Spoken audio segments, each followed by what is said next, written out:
ಲಿಂಗದಳ್ಳಿ ಗ್ರಾಮದಲ್ಲಿ ಪುಣ್ಯ ಸ್ಮರಣೋತ್ಸವ ಕಾರ್ಯಕ್ರಮ. ತಾಳಿಕೋಟಿ ತಾಲೂಕಿನ ಲಿಂಗದಳ್ಳಿ ಗ್ರಾಮದ ಮುಖಂಡರಾದ ದಿವಂಗತ ಬಿಆರ್ ಪಾಟೀಲರವರ 8ನೇ ಪುಣ್ಯ ಸ್ಮರಣೋತ್ಸವವನ್ನು ಶನಿವಾರ ಅರ್ಥಪೂರ್ಣವಾಗಿ ಆಚರಿಸಲಾಯಿತು. ಪುಣ್ಯಸ್ಮರಣೆ ಅಂಗವಾಗಿ ದಿವಂಗತ ಬಿಆರ್ ಪಾಟೀಲರ ಗದ್ದುಗೆಗೆ ವಿಶೇಷ ಪೂಜೆಯನ್ನು ಸಲ್ಲಿಸಲಾಯಿತು. ನಂತರ ಲಿಂಗದಳ್ಳಿ ಗ್ರಾಮದ ಬಿಆರ್ ಪಾಟೀಲರ್ ಸರ್ಕಾರಿ ಪ್ರೌಢಶಾಲೆ ಆವರಣದಲ್ಲಿ ಹಮ್ಮಿಕೊಂಡ ಉಚಿತ ಕಣ್ಣಿನ ಹಾಗೂ ಎಲುಬು ಮತ್ತು ಕೀಲು ತಪಾಸಣಾ ಶಿಬಿರವನ್ನು ವೇದಿಕೆ ಗಣ್ಯರು ಉದ್ಘಾಟಿಸಿದರು. ಈ ಸಂದರ್ಭದಲ್ಲಿ ದಿವಂಗತ ಬಿಆರ್ ಪಾಟೀಲರ ಪುತ್ರರಾದ ಡಾ ಅನಿಲ ಪಾಟೀಲ್, ಅನುಗ್ರಹ ಕಣ್ಣಿನ ಆಸ್ಪತ್ರೆ ನೇತ್ರಾಧಿಕಾರಿ ದತ್ತಾತ್ರೇಯ ಹೊಸಮಠ ಹಾಗೂ ಮುಖ್ಯ ಶಿಕ್ಷಕಿ ಶ್ರೀಮತಿ ಆರ್ಬಿ ದೇಸಾಯಿ ಹಾಗೂ ಶಿಕ್ಷಕ ಎಎಂ ಮೂಲಿಮನಿಯವರು ದಿವಂಗತ ಬಿಆರ್ ಪಾಟೀಲರ ವ್ಯಕ್ತಿತ್ವದ ಕುರಿತು ಮಾತನಾಡಿದರು. ಇದೇ ಸಂದರ್ಭದಲ್ಲಿ 2025-26ನೇ ಸಾಲಿನಲ್ಲಿ ನಡೆದ ಎಸ್ಎಸ್ಎಲ್ಸಿ ಪರೀಕ್ಷೆಯಲ್ಲಿ ಉತ್ತಮ ಸಾಧನೆ ತೋರಿದ ಶ್ರೀ ಬಿಆರ್ ಪಾಟೀಲರ್ ಸರ್ಕಾರಿ ಪ್ರೌಢಶಾಲೆಯ ವಿದ್ಯಾರ್ಥಿನಿಯರಾದ ಕುಮಾರಿ ಭಾಗ್ಯಶ್ರೀ ಪಾಟೀಲ್ ಹಾಗೂ ಅಂಜಲಿ ಬಿರಾದಾರ ಇವರಿಗೆ ಪ್ರತಿಭಾ ಪುರಸ್ಕಾರ ನೀಡಿ ಗೌರವಿಸಲಾಯಿತು. ವೇದಮೂರ್ತಿ ಬಸಯ್ಯ ಸ್ವಾಮಿಗಳು ಕಾರ್ಯಕ್ರಮದ ಸಾನ್ನಿಧ್ಯ ವಹಿಸಿದ್ದರು.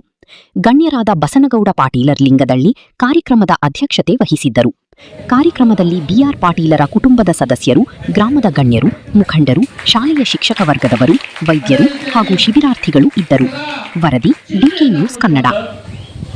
ನಂಗ ದೊಡ್ಡದಾಗಿ ಮರ ಆಗ್ಬೇಕಾಗಿದೆ, ಗಾಳಿ ಬರಲಿ ಬೆಳಿ ಇದು ಆಗ್ಲಿ, ನಾ ಎತ್ತರ ಬೆಳಿಬೇಕಂತೀನಿ, ಇಷ್ಟು ದೊಡ್ಡವ ಆಗ್ಬೇಕಂತೀನಲ್ಲ, ನನ್ನ ಗಿಡದ ಎಲ್ಲಕ್ಕಿಂತ ದೊಡ್ಡದು ಎತ್ತರ ಆಗ್ಬೇಕಂತ ಒಂದು ಬೀಜ ಅಂತ, ಅದ್ರ ಬಾಜು ಇನ್ನೊಂದು ಬೀಜ ಅಂತ. ಏನಂತ ಅಂದ್ರ, ನನಗ ಈ ಬಿಸಿಲ ಗಾಳಿ ಮಳಿ ಆ ತ್ರಾಸ ತಗೊಂಡ್ ಬೇಡ, ನಾನು ಅಷ್ಟೇ ಇರ್ತೀನಿ, ನಾ ಎಷ್ಟು ಬೀಜ ಅದೀನಿ ಅಷ್ಟೇ ಇರ್ತೀನಿ. ಸೊ ಟೈಮ್ ಹೋಗ್ತದ, ಈ ಬೀಜ ಯಾವ್ದು ಗಿಡ ಆಗ್ಬೇಕಂತದ ಅದು ಬೆಳಿತಾನೆ ಹೋಗ್ತದ. ಗಾಳಿ ಬರ್ಲಿ ಮಳಿ ಬರ್ಲಿ ಸಿಡ್ಲು ಬರ್ಲಿ ಏನೇ ಬರ್ಲಿ ಅದು ಕಷ್ಟಪಟ್ಟು ಬೆಳೆದು ದೊಡ್ಡ ಮರ ಆಗ್ತದೆ.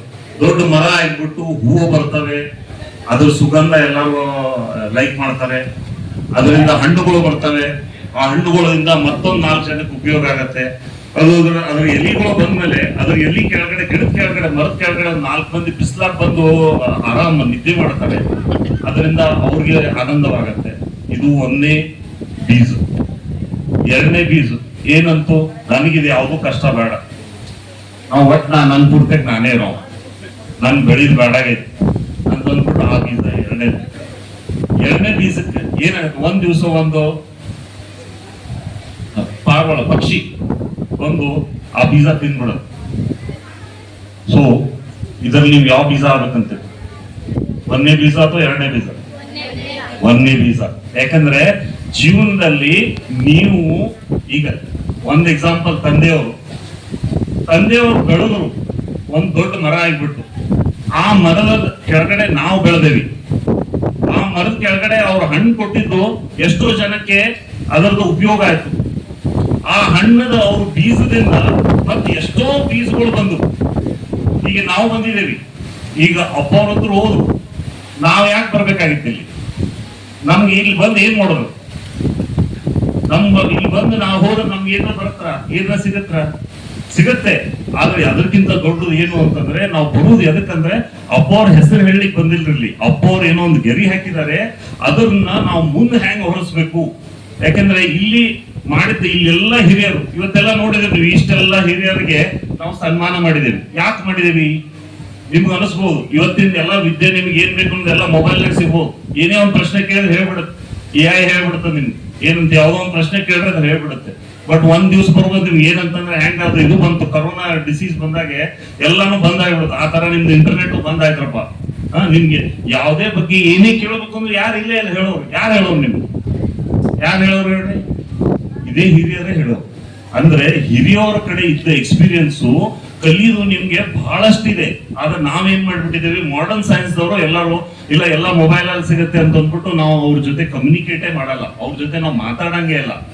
ಅದಕ್ಕೆ ಜೀವನದಲ್ಲಿ ಬಹಳ ಅತಿ ಮುಖ್ಯದ ಯಾವುದು ಅಂತಂದ್ರೆ ಟೈಮ್ ಬಹಳ ಮುಖ್ಯ. ನೀವು ನಿಮ್ಮ ಟೈಮ್ ಹೆಂಗ್ ಸ್ಪೆಂಡ್ ಮಾಡ್ತಾರೆ, ಎಲ್ಲರೂ ನಮ್ ದೇವರು ಒಂದಿಷ್ಟು ವರ್ಷ ಇರ್ತೀರಪ್ಪ ಅಂತ ಹೇಳಿ ಕಳಿಸಿದ್ದಾರೆ. ಆ ಇಷ್ಟು ವರ್ಷ ಇರೋದು ನೀವು ಎಷ್ಟು ಚಂದ ಉಪಯೋಗಿಸ್ತೀರಿ ಅದ್ರ ಮೇಲೆ ನಿಮ್ ಜೀವನ ನಡೀತದೆ. ಅದೇ ಚಂದ ನಡೆಸ್ಬೇಕು ಅಂತಂದ್ರೆ ನಿಮ್ಗ ಆಯ್ತು, ಅದಕ್ಕೆ ಸಪೋರ್ಟ್ ಅಂದ್ರೆ ದುಡ್ಡು ಬೇಕಂದ್ರೆ ನೀವು ಏನ್ ಮಾಡ್ಬೇಕು, ಕಷ್ಟಪಟ್ಟು ಮುಂದ್ ಬರ್ಬೇಕು. ಸರಿಯಾಗಿ ಸಾಲಿ ಕಲ್ತ್ಬಿಟ್ಟು ನೀವು ಮುಂದ್ ಬರ್ಬೇಕು. ಮುಂದ್ ಬಂದು ಮತ್ತೆ ಎಲ್ಲಕ್ಕಿಂತ ದೊಡ್ಡ ನೀವು ಇನ್ನೊಬ್ರಿಗೆ ಏನ್ ಮಾಡ್ತೀರ ಅನ್ನೋದು ಅತಿ ದೊಡ್ಡದು. ನಾ ಏನ್ ಮಾಡ್ಕೊಂಡಿನಿ, ನನ್ಗೇನ್ ಸಿಕ್ಕದ ಅನ್ನೋದು ಅದು ಎರಡು ಬೇರೆ. ಸೊ ಈ ತರ ಒಂದ್ ಎರಡು ಮಾತು ಹೇಳಿಬಿಟ್ಟು ನಾ ಇಲ್ಲಿ ಬಂದ ಎಲ್ಲ ಹಿರಿಯರಿಗೆ ತುಂಬಾ ಧನ್ಯವಾದಗಳು. ಮಕ್ಕಳಿಗೆ ನೀವೆಲ್ಲರೂ ಚೆನ್ನಾಗಿ ಓದ್ರಿ. ನಮ್ಮ ಶಾಲೆ ನಮ್ಮ ಊರದವರು ಇವತ್ತಾದ್ರೂ ನಾನು ಎಲ್ಲ ನನ್ನ ಹತ್ರ ಯಾವ ಪೇಷಂಟ್ ಬಂದ್ರು ನಾನು ಹೇಳ್ತೀನಿ, ನಾನು ತಾಳಿಕೋಟಿ ಅಂತ ನಮ್ ಲಿಂಗಡಿ ಅಂತ ನಮ್ಮ ಊರು ಬರುತ್ತಾ ಮುದ್ದೆಮಾಳದವ್ರು ನಾವು ಅಂತ ಅಂದ್ಬಿಟ್ಟು ಬಹಳ ಪ್ರೀತಿಯಿಂದ ಹೇಳ್ತೀನಿ. ಸೊ ಈ ಭೂಮಿ ತಾಯಿಯನ್ನು ಬರಿಬೇಡ್ರಿ ಎಲ್ಲಿ ಹೋದ್ರು. ಮತ್ತೆ ತಾಯಿ ನಿಮ್ಮ ಹತ್ರ ತಾಯಿ ಮೇಲೆ ಪ್ರೀತಿ ತೋರಿಸಿದ್ರೆ ದುಡ್ಡು ಕಡಿಮೆ ಆಗಲ್ಲ. ತಂದಿ ಮಾಡಿದ್ದು ನೀವು ಪಾಲಿಸಿದ್ರೆ ನಿಮಗೆ ಜೀವನದಲ್ಲಿ ನೀವು ಹಿಂದೆ ಉಳಿಲೇ ಇಲ್ಲ. ಅದಕ್ಕೆ ತಂದೆ ತಾಯಿ ಬಹಳ ದೊಡ್ಡವರು. ಯಾವಾಗ್ಲೂ ಅವ್ರು ಏನ್ ಮಾಡಿದಾರೆ ಅನ್ನೋದು ನೀವು ಅವ್ರು ಹಾಕಿದ ಗೆರಿಗಳು ನೀವು ಪಾಲಿಸ್ಕೊಂಡು ಹೋದ್ರೆ ನಿಮ್ಗೆ ಯಾವ್ದು ಜೀವನದಲ್ಲಿ ಕಡಿಮೆ ಬಿಡಂಗಿಲ್ಲ. ಗ್ರಾಮದಲ್ಲಿ ಹಮ್ಮಿಕೊಂಡಂತಹ ಬೃಹತ್ ಉಚಿತ ಆರೋಗ್ಯ ನೇತ್ರ ತಪಾಸಣೆ ಹಾಗೂ ಎಲುಬು ಕೀಲುಗಳ ತಪಾಸಣಾ ಶಿಬಿರದ ದಿವ್ಯ ಸಾನ್ನಿಧ್ಯವನ್ನು ವಹಿಸಿದ ಪೂಜ್ಯರನ್ನು ಆದಿ ಒಳಗೊಂಡು ಎಲ್ಲ ವೇದಿಕೆಯನ್ನು ಅಲಂಕರಿಸಿದ ಎಲ್ಲ ಗುರು ಹಿರಿಯರೇ, ವೈದ್ಯಾಧಿಕಾರಿಗಳೇ, ಯಾವತ್ತು ಲಿಂಗದಳ್ಳಿ ಗ್ರಾಮದ ಗುರು ಹಿರಿಯರೇ, ಮುದ್ದು ಮಕ್ಕಳೇ, ತಮ್ಮೆಲ್ಲರಿಗೂ ಕೂಡ ಡಾಕ್ಟರ್ ಪ್ರಭುಗೌಡ ಲಿಂಗದಳ್ಳಿ ಅವರ ವತಿಯಿಂದ ಅನಂತ ಕೋಟಿ ಶರಣಾರ್ಥಿಗಳನ್ನ ಈ ಸಂದರ್ಭದಲ್ಲಿ ನಾನು ಸಲ್ಲಿಸ್ತೇನೆ. ಬಂಧುಗಳೇ, ಈಗಾಗಲೇ ತುಂಬಾ ಸಮಯ ಆಗಿದೆ, ನಾನು ಬಹಳಷ್ಟು ಸಮಯ ತಗೊಳ್ಳಂಗಿಲ್ಲ. ಈ ಶಿಬಿರದ ಕುರಿತಾಗಿ ನಾನು ಡೈರೆಕ್ಟ್ ಆಗಿ ಮಾತಾಡ್ಬಿಡ್ತೇನೆ. ಯಾಕಂದ್ರೆ ಇಷ್ಟೊತ್ತನ ನೀವು ಒಂದು ಸನ್ಮಾನ್ ಡಾಕ್ಟರ್ ಅನಿಲ್ ಲಿಂಗದಳ್ಳಿ ಸರ್ ಮಾತು ಕೇಳಿ ನನಗೆ ಬಹಳ ಖುಷಿ ಆಯ್ತು. ಇವತ್ತು ಅವರೊಳಗೊಬ್ಬ ವಾಗ್ಮಿ ಇವತ್ತು ನಾನು ಕಂಡೆ. ಡಾಕ್ಟರ್ ಒಳಗೊಬ್ರು ಟೀಚರ್ ಆದ್ರೆ ಇವತ್ತು ಅವರು ಮುದ್ದು ಮಕ್ಕಳನ್ನ ಕುರಿತು ಬಹಳಷ್ಟು ಮನಮುಟ್ಟುವಾಗಿ ಅವರು ಹೇಳಿದ್ರು. ಅದಕ್ಕೆ ವಿಶೇಷವಾಗಿ ಅವರ ಒಂದು ಚಪ್ಪಾಳೆ ಮೂಲಕ ನಾವು ಒಂದು ಅಭಿನಂದನೆ ಸಲ್ಲಿಸೋಣ. ಇವತ್ತು ತಮ್ಮ ಬದುಕಿನುದ್ದಕ್ಕೂ ಶಿಸ್ತಿನ ಸಿಪಾಯಿ ಅಂತ ಬದುಕಿ ತಮ್ಮ ಆದರ್ಶಗಳಿಂದ ಮುಂದಿನ ಪೀಳಿಗೆಗೆ ಅಸಂಖ್ಯಾತ ಮಕ್ಕಳ ಬಾಳಿಗೆ ಬೆಳಕಾದಂತವ್ರು ಯಾರಾದ್ರೂ ಇದ್ರೆ ಅದು ಸನ್ಮಾನ್ಯ BR ಪಾಟೀಲ್ ಲಿಂಗದಳ್ಳಿ ಸಾಹೇಬ್ರು ಅಂತೇಳಿ ಸಂದರ್ಭದಲ್ಲಿ. ಯಾಕಂದ್ರೆ ಅವ್ರ ಬಗ್ಗೆ ನಮ್ಗೆ ಬಹಳ ವಿಶೇಷ ಕಾಳಜಿ. ಅವರನ್ನ ಬಹಳ ಹತ್ತಿರದಿಂದ ನೋಡಿವಿ. ಬಹಳ ಸಣ್ಣವರಿದ್ದಾಗಿಂದ ಅವ್ರ ನಮ್ದು ಒಡನಾಟ ಇತ್ತು. ಶ್ರೀ ಶ್ರೀ ಸದ್ಗುರು ಸದಾನಂದ ಮಹಾರಾಜರ ಪರಮ ಭಕ್ತರಲ್ಲಿ ಬಹಳ ಮುಖ್ಯವಾದಂತಹ ಭಕ್ತರು ಮಾನ್ಯ BR ಪಾಟೀಲ್ ಲಿಂಗದಳ್ಳಿ ಸಾಹೇಬ್ರು ಇದ್ರು. ನಮಗ್ 3 ಹೊತ್ತು ಪ್ರಸಾದ ಸಾಹೇಬ್ರ ಮನೆಯಿಂದ ನಮ್ಮ ಮಠಕ್ಕೆ ಬರ್ತಿತ್ತು ಅಂತ ಹೇಳಿ ಈ ಸಂದರ್ಭದಲ್ಲಿ ನಾನು ನೆನೆಸ್ಕೊತೀನಿ. ಅಷ್ಟೇ ಅಲ್ಲದೆ ಮಹಾನ್ ವ್ಯಕ್ತಿ ಎಷ್ಟು ಚೆನ್ನಾಗಿ ಬದುಕನ್ನ ಕಟ್ಟಿಕೊಂಡು ಮುಂದಿನ ಒಂದು ಪೀಳಿಗೆಗೆ ದಾರಿದೀಪ ಆಗಿರೋದು ನೋಡ್ರಿ. ಇವತ್ತು ಈ ಒಂದು ಶಾಲೆ, ಈ ಶಾಲೆಯಿಂದ ಎಷ್ಟೋ ಸಾವಿರಾರು ಮಕ್ಕಳು ಹೋಗ್ತಾರ. ಯಾರೋ ಇಂಜಿನಿಯರ್ ಹಾಕಾರ, ಸೈಂಟಿಸ್ಟ್ಗಳು ಹಾಕಾರ, ಡಾಕ್ಟರ್ಗಳು ಹಾಕಾರ. ಅಂತ ಒಂದು ಭವ್ಯ ಒಂದು ಊರನ್ನ ಕಟ್ಟಲಿಕ್ಕೆ, ಒಂದು ಸಮಾಜವನ್ನ ಕಟ್ಟಲಿಕ್ಕೆ ಒಂದು ಅದ್ಭುತವಾದಂತಹ ಅವರು ಮಾಡಿದ ಕಾರ್ಯ ಇದು ಸೂರ್ಯ ಚಂದ್ರ ಇರುವವರೆಗೂ ನಾವು ಕಾಣಕ್ ಸಾಧ್ಯ ಅಂತ ಹೇಳಿ ಈ ಸಂದರ್ಭದಲ್ಲಿ ನಾನು ಹೇಳ್ತೇನೆ. ಅಂತ ಮಹನೀಯರನ್ನ ನೆನೆಸುವುದೇ ಒಂದು ಸೌಭಾಗ್ಯ. ಅದಕ್ಕೆ ಆ ಒಂದು ಮಹನೀಯರ ನೆನಪಿನಲ್ಲಿ ಅವರ ಕುಟುಂಬ ವರ್ಗದವರು, ಆ ತುಂಬು ಕುಟುಂಬ ಏನಿ ಒಂದು ಕಾರ್ಯ ಮಾಡ್ತಾ ಇದೆಯಲ್ಲ, ಆರೋಗ್ಯ ಅಂದ್ರೆ ಡಾಕ್ಟರ್ ಪ್ರಭುಗೌಡರು ಯಾವತ್ತೂ ಒಂದು ಮಾತು ಹೇಳ್ತಿರ್ತಾರ, ಆರೋಗ್ಯದ ಈ ದೇಹ ಆತ್ಮದ ಅರಮನೆ, ಆರೋಗ್ಯದ ಈ ದೇಹ ಆತ್ಮದ ಅರಮನೆ, ಅನಾರೋಗ್ಯದ ಈ ದೇಹ ಆತ್ಮದ ಸೆರೆಮನೆ ಅಂತ. ಅದಕ್ಕೆ ಒಬ್ಬ ಮನುಷ್ಯನ ಕಡೆ ಎಷ್ಟು ದುಡ್ಡದ, ಎಷ್ಟು ಆಸ್ತಿ ಅನ್ನೋದು ಇಂಪಾರ್ಟೆಂಟ್ ಅಲ್ಲ. ಆ ಮನುಷ್ಯ ತನ್ನ ಬದುಕಿನ ಉದ್ದಕ್ಕೂ ಎಷ್ಟು ಆರೋಗ್ಯವಂತವಾಗಿ ಯಾವುದೇ ರೋಗ ರುಜಿನಗಳಿಂದ ಬದುಕಲ್ಲ, ಅವ ನಿಜವಾದ ಶ್ರೀಮಂತ ಅಂತ ಹೇಳಿ ಹೇಳ್ತಿರ್ತಾರ. ಅದಕ್ಕೆ ನಾವು ಹುಟ್ಟಿ ಬೆಳೆದಂತಹ ಊರಿಗೋಸ್ಕರ ಏನಾದ್ರು ಮಾಡಬೇಕು, ಇಲ್ಲಿ ಜನರ ಆರೋಗ್ಯವನ್ನ ಕಾಯುವಂತಹ ರಕ್ಷಣೆ ಹೊತ್ತಂತಹ ಲಿಂಗದಳ್ಳಿ ಕುಟುಂಬದ ಎಲ್ಲ ಸದಸ್ಯರಿಗೂ ಕೂಡ ನಾನು ಈ ಸಂದರ್ಭದಲ್ಲಿ ತುಂಬ ಹೃದಯದ ಧನ್ಯವಾದಗಳನ್ನ ಸಲ್ಲಿಸ್ತೇನೆ. ಯಾಕಂದ್ರೆ ಇವತ್ತು ನೀವೇ ಅನಿಲ್ ಡಾಕ್ಟರ್ ನಾವು ಭೇಟಿ ಆಗ್ಬೇಕಂದ್ರೆ 2 ದಿನ ಬೇಕು. ಬೆಳಗಾವಿಗೆ ಹೋಗಿ ಪಾಳೆ ಸಿಕ್ಕು, ಇಲ್ಲೇ ಪ್ರಭುಗೌಡ ಸರ್ ನಮ್ಮ ಹಾಸ್ಪಿಟಲ್ ಬಂದ ಇಲ್ಲಿನೂ ಸಿಕ್ಕಾಪಟ್ಟಿ ರಶ್ ಇರ್ತದೆ. ಕರೆಕಲ್ ಸರ್ ಉದ್ಯೋಗ ಅವರು ಹಾಸ್ಪಿಟಲ್ ಹೋದ್ರೆ ಅಲ್ಲಿನೂ ಸಿಕ್ಕಾಪಟ್ಟಿ ರಶ್ ಇರ್ತದೆ. ಈ ಎಲ್ಲ ಏನು ವೈದ್ಯರದಾಗಲಿ ಇಂಥ ವೈದ್ಯಕೀಯ ಸೇವೆಯನ್ನ ನಿಮ್ಮ ಮನೆ ಬಾಗಿಲಿಗೆ ತಂದಾರೆ ಇವತ್ತ.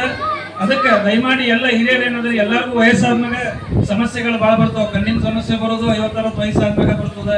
ಮೊಣಕಾಲ ಯಾವುದೇ ರೀತಿ ಸಮಸ್ಯೆಗಳು ಬರ್ತಾವು. ಅದಕ್ಕೆ ತಾವು ಅತ್ಯಂತ ಶಾಂತ ರೀತಿಯಿಂದ ಈ ಶಿಬಿರವನ್ನ ಯಶಸ್ವಿಗೊಳಿಸ್ರಿ. ನಮ್ಮೆಲ್ಲರಿಗೂ ಕೂಡ ಸವಿಸ್ತಾರವಾಗಿ ಸಾಯಂಕಾಲ ತಾನಿದ್ದು ಎಲ್ಲರನ್ನ ಇಲ್ಲಿ ಪರಿಶೀಲನೆ ಮಾಡಲಾಗುತ್ತೆ. ಎಲುಬು ಕೀಲುಗಳಿಗೆ ಸಂಬಂಧಪಟ್ಟಂಗ ಡಾಕ್ಟರ್ ಅನಿಲ್ ಲಿಂಗದಳ್ಳಿ ಅವರು, ಅತ್ರೇಶ್ ಅವರು ನಿಮಗೆ ಅದರ ಬಗ್ಗೆ ಎಲ್ಲ ಉಪಚಾರವನ್ನ ಮಾಡ್ತಾರ. ಕಣ್ಣಿಗೆ ಸಂಬಂಧಪಟ್ಟಂಗೆ ಏನದ ಎಲ್ಲರನ್ನು ನಾವು ಇವತ್ತು ಚೆಕ್ ಮಾಡ್ತೀವಿ. ಯಾರು ಈ ಶಿಬಿರದೊಳಗ ಕಣ್ಣಿನ ಪೊರೆ ಅದ ಅಂತವ್ರಿಗೆ ಸಂಪೂರ್ಣವಾಗಿ ಉಚಿತವಾದಂತಹ ಶಸ್ತ್ರಚಿಕಿತ್ಸೆನ ನಾವು ಮಾಡಿಕೊಡ್ತೀವಿ ಅಂತ ಈ ಸಂದರ್ಭದಲ್ಲಿ ಹೇಳ್ತಾ ಮತ್ತೊಮ್ಮೆ ತಮಗೆ ಯಾವುದೇ